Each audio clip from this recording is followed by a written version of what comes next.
Hello, everyone. Datu Hartman here. How is everyone doing? I am at home, although I am heading towards Orlando for the Maya conference. So I'm going to have a short video here. Recently, there's been some conversations, and there's a little counterpoint between me and Paulo Rubio. And the latest one is about disarming, and I want to address it now. Although Paulo has made some comments about me being the Guy Fieri of the martial art world. Let's get this correct. I'm older than him, so really he is the food industry version of me. At least this time he didn't play the race card like he did before, but that's okay. That's okay. So I want to talk about this. So there's he did a video, I did a video, and words aren't being consistently used on his side. So came off saying that disarms don't work in this context the way they're taught. Okay, great.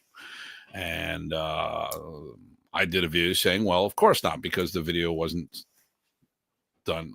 The disarms weren't done to be executed properly. They were meant to fail,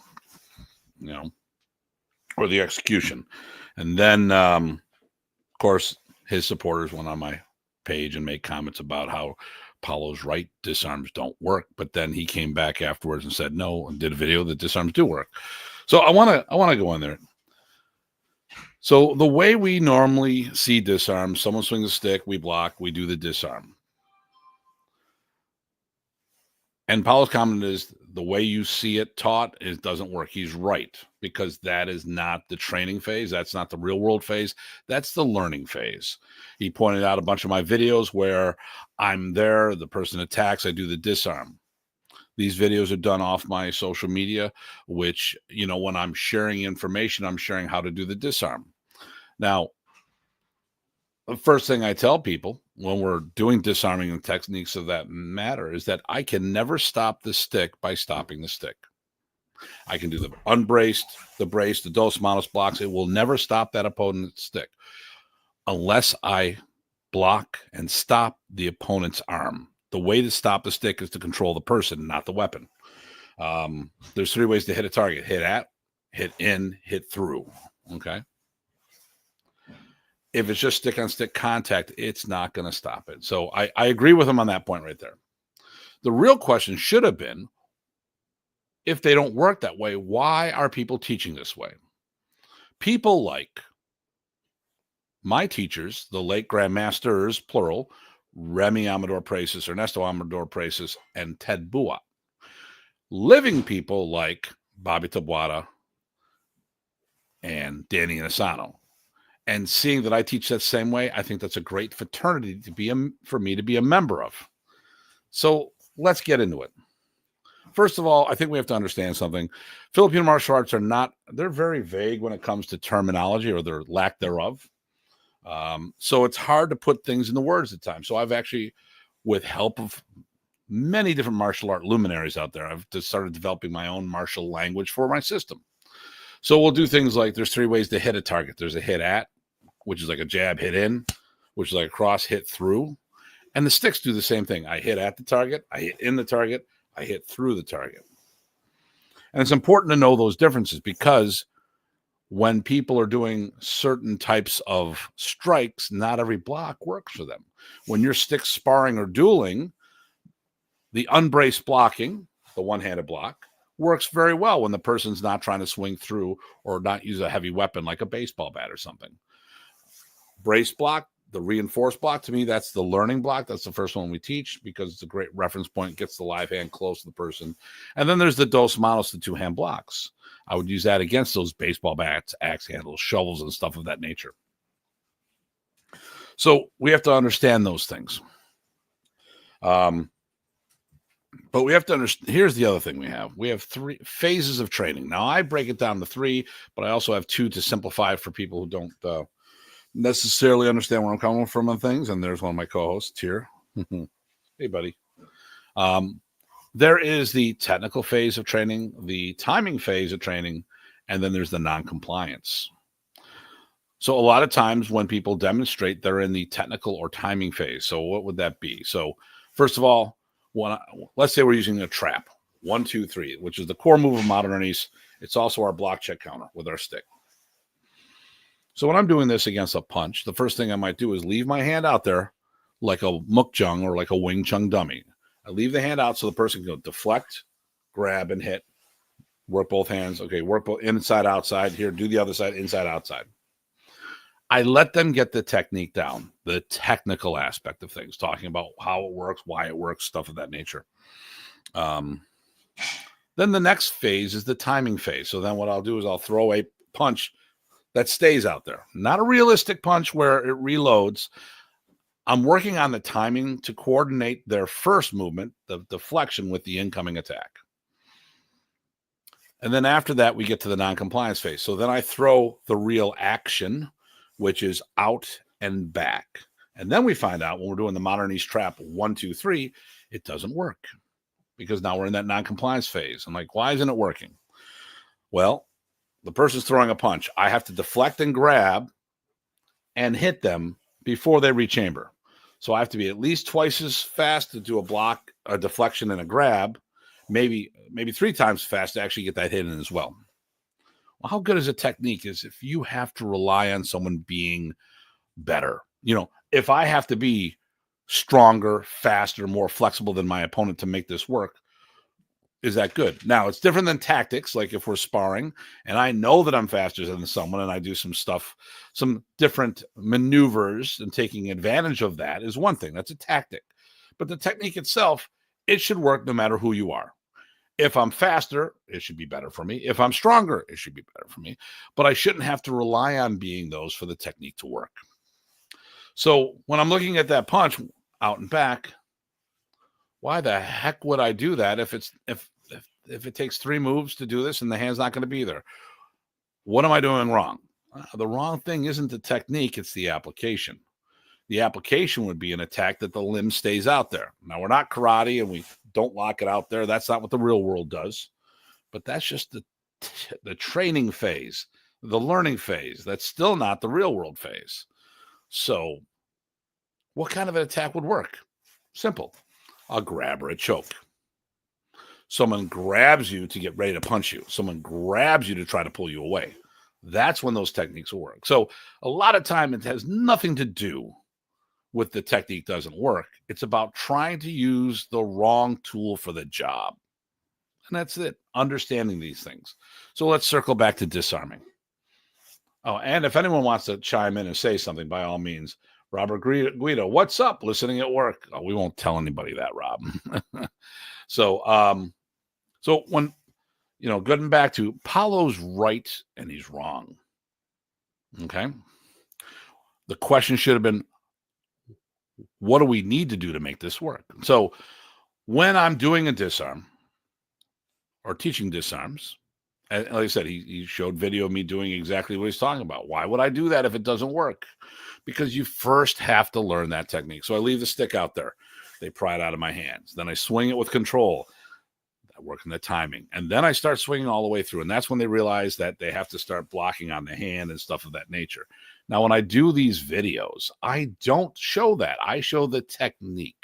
Because at the end of the day, you all still have to do all your own homework. You can learn all these boxing moves, but you still have to spar.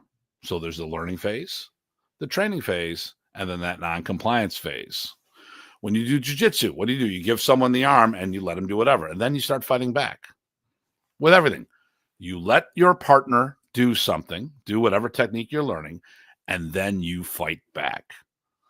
That's the thing. So first we learn it and then we train it. And part of training is going to be non-compliance. Like I said, I like having all 3 phases put out there. So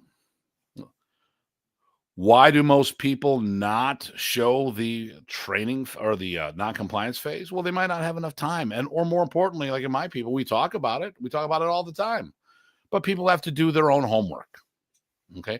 And this is done in every martial art. Every single martial art. But here's the other reason, so obviously when he put his video out, it was fixed.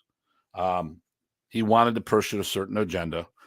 and it was unrealistic, and I made the comment cosplaying, and I'll go back with it. You had 2 trained opponents. Okay, let's do the math. It's real simple. 1% of the population does martial arts, which means 1 out of 100 people do martial arts. Okay, Filipino martial artists are 1% of that. The quick math, it's 1 in 10,000. You need to be quiet, dog. Why would I train for the 1 in 10,000 when I've got 99 people? You got to be quiet. Come here. 99 other people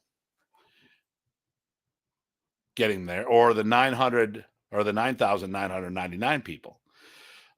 Most martial artists avoid confrontation. So once again, it's not going to happen. So when you take 2 trained martial artists and say what happens in a fight, that's not a fight. That's a duel. Duels don't happen like that. Not the quantity of duels are negligible. Now, if you want to sit there, hey, hold on one second here.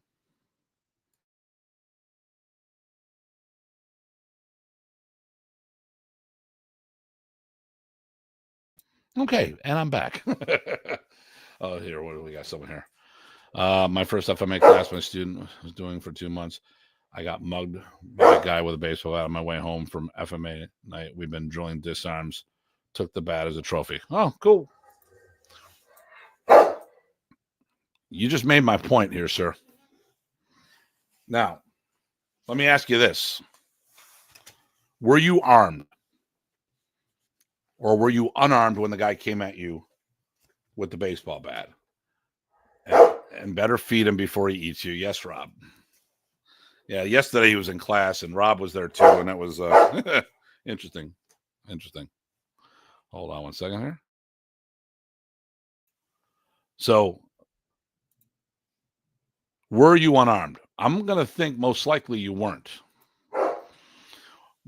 Here's the thing. When they showed the disarm, it was not realistic because you had 2 trained opponents. And the other thing that wasn't realistic is one person was hauling off, not worrying about a stick or getting hit back. Let me see. Here we go. He had his stick in his bag, pulled it out. The mugger laughed and swung. Okay. All right.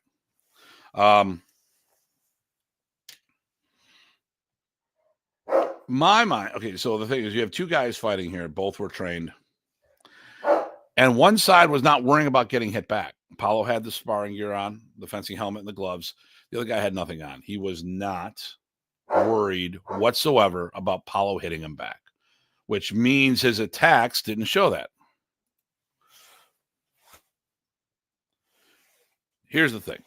In my opinion, disarms are meant to be done without a weapon, at least modern day applications, because how often are you carrying weapons around with you?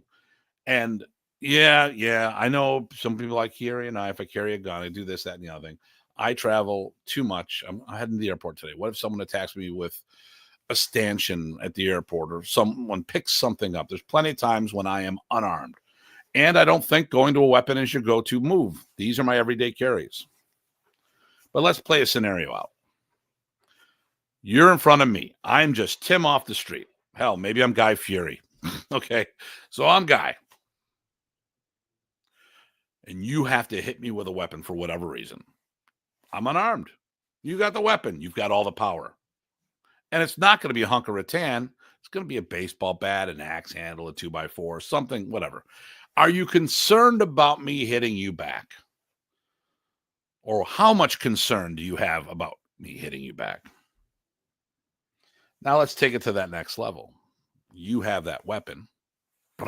Out comes my weapon. Maybe you have a baton, an asp. We're equally armed now. Now you have to worry about me hitting you back. Are you going to go all in, or are you going to try to set up your things looking more like you're sparring, being a little apprehensive? That was not a real scenario that we saw with Paulo and his guy, because there was no consequence. Now, for disarms to work, there needs to be a certain level of commitment. Now, the person who's in most of my videos is PG Craig Mason. He is the only modern East black belt that I know of that ever became a full dog brother. And in that kind of context and that sparring, they find themselves a lot of times clinching. Okay. So in the clinches, you have the opportunity to do disarms. I've done a bunch of stick sparring in my life, thousands of rounds. And yes, a lot of my disarms in a sparring context come out from when we're doing clinches, or I'm doing largo mono destructions, hitting the arm or the hand hard enough to get them to drop their weapon. Okay. But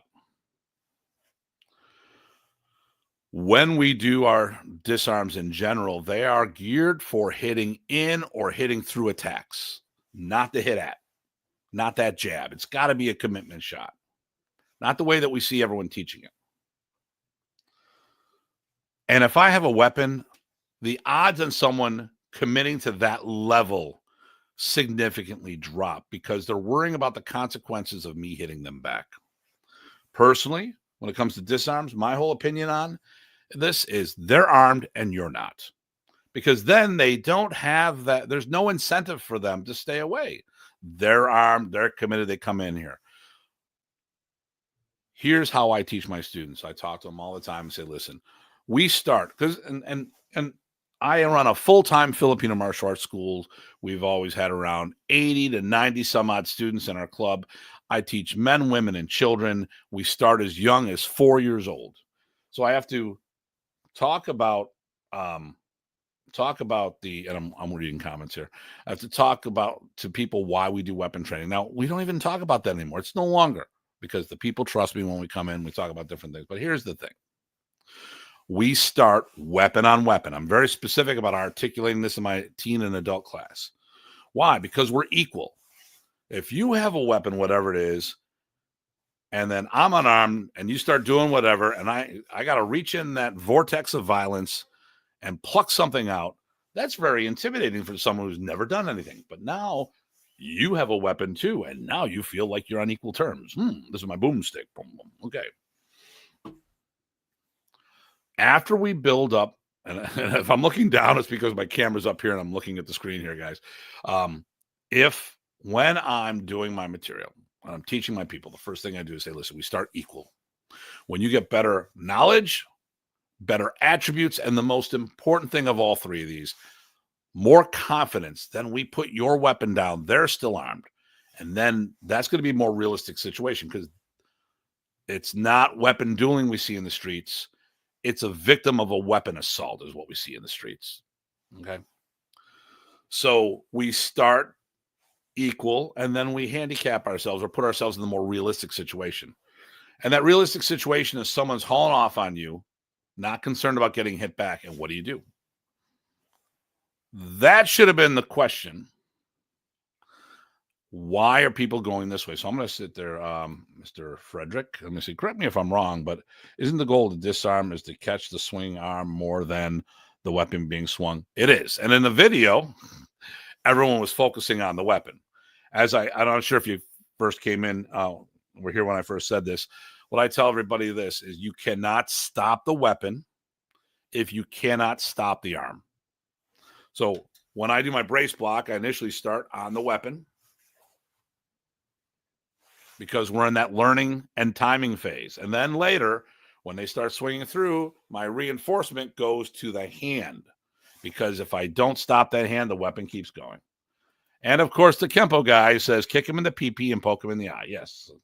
So if you, at the end of all your disarms, if you do like a little, you're either doing a Meridote with Master Ken or Parker's Kempo or American Kempo. They're all the different variants of that. So love you, Rob. So Paulo's right. Disarms aren't executed the way that they're initially taught. But that's how to learn the technique. The question should have been was, why aren't people doing, if that's the way, if it's not going to work the way you're teaching it, why do we teach it this way? Why don't you do something else? So level 1, you learn, you get it. Yeah, of course I got it. Level 1, phase 1, technical. We work on taking the weapon out of the hand, the mechanics of that, the concepts of that. 2, work on timing of your block to get in there and do that. 3, the non-compliance phase where I'm no longer letting you do things. And then you have to figure out what we have to do to make it work. Or if we want to keep it simple, there's the learning and teaching phase, and then there's the training phase. So Is Paulo right? Sure, but I don't really think he wrote the right question. The comment I think would have been, what do we need to do, or why are people doing it, teaching it this way if it's not going to work exactly that way? Because these are the steps. Now, either he knew that, or and if he didn't know that, he just needs to do more training. If he knew that and just was trying to create a dialogue, I get it, because you know what? I'm a social influencer as well. And a lot of times the stuff we say out here is very clickbaity. Talk about you watch any of my Brazilian Jiu-Jitsu comments. As being a Brazilian Jiu-Jitsu player, I still critique it. And and really what I do is I bust the troll's chops. So, is he promoting a dialogue? Of course he is. And, once again, now with this, there's going to probably be a rebuttal here. And that's great, because in the long run, it's going to help my analytics. Here's the deal, though. Here's the shameless plug. I do have a brand new disarming course, which talks about those three phases. It goes through all the modern East disarms, and we show learning, training, and then non-compliance. We have the disarms, we have the disarm reversals. If you comment disarm below, you will get a link on this. And if you're in the discussion, you talk about disarms, you probably already say the word disarm in your comment, you'll probably already get the link. But if that's something interesting, if it doesn't come through, by all means, message me directly and I can take you through that. But listen, I'm looking forward to see what the counterpoint Paulo has.